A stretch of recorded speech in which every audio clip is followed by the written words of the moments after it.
എമ്പുരാൻ സിനിമയെ കടന്നാക്രമിച്ച് സംഘപരിവാർ രംഗത്ത്. എമ്പുരാൻ ഹിന്ദുവിരുദ്ധ ദേശവിരുദ്ധ സിനിമയെന്ന ഓർഗനൈസറിൽ RSSന്റെ രൂക്ഷ വിമർശനം. പൃഥ്വിരാജിനെതിരെ വിദ്വേഷ പരാമർശവുമായി യുവമോർച്ചയും രംഗത്ത് വന്നു. അതേസമയം RSSന്റെ നിലപാടിന് വിരുദ്ധമായ നിലപാടാണ് കേന്ദ്ര സഹമന്ത്രി ജോർജ് കുര്യൻ പ്രകടിപ്പിച്ചത്. ഇതിനിടെ കളക്ഷൻ റെക്കോർഡുകൾ തകർത്ത് എമ്പുരാൻ തിയേറ്ററുകളിൽ മുന്നേറുകയാണ്. കലാസൃഷ്ടികൾ പോലും വർഗീയ തീവ്രവാദികളെ അലോസരപ്പെടുത്തുന്നു എന്നതിന്റെ ഏറ്റവും ഒടുവിലത്തെ ഉദാഹരണമാണ് എമ്പുരാൻ സിനിമയ്ക്കെതിരെ ഇപ്പോൾ ഉയരുന്ന പ്രതിഷേധം. മോഹൻലാൽ, പൃഥ്വിരാജ് എന്നിവരുൾപ്പെടെയുള്ളവരുടെ സാമൂഹ്യ മാധ്യമ പോസ്റ്റുകൾക്ക് താഴെ അശ്ലീല കമന്റുകളുമായി സിനിമ ഇറങ്ങിയതു മുതൽ സൈബർ ആക്രമണം നടത്തുകയാണ് ഇക്കൂട്ടർ.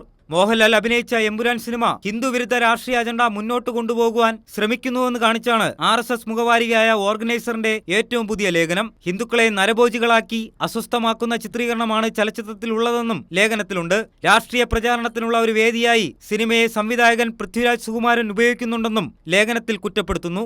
പൃഥ്വിരാജിനെതിരെ വിദ്വേഷ പ്രസംഗവുമായി യുവമോർച്ചയും രംഗത്തുണ്ട്. പൃഥ്വിരാജിന്റെ വിദേശ ബന്ധങ്ങൾ അന്വേഷിക്കണമെന്ന് യുവമോർച്ച സംസ്ഥാന സെക്രട്ടറി K ഗണേഷ് ആവശ്യപ്പെട്ടു.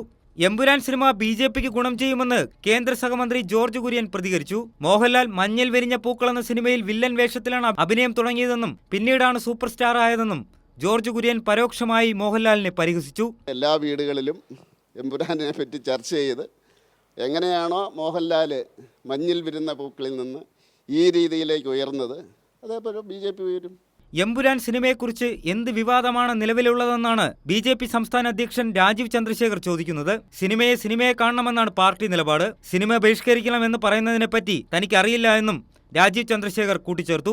എമ്പുരാൻ സിനിമ സംബന്ധിച്ച് സെൻസർ ബോർഡിലെ RSS നോമിനികൾക്ക് വീഴ്ച പറ്റിയെന്ന് BJP കോർ കമ്മിറ്റിയിൽ രൂക്ഷമായ വിമർശനം ഉയർന്നിരുന്നു. അതേസമയം എമ്പുരാനെതിരായ പ്രചാരണം തുടരേണ്ടെന്നും നേതാക്കൾക്ക് രഹസ്യമായ നിർദ്ദേശവും നൽകിയിട്ടുണ്ട്. News desk, Kairali news.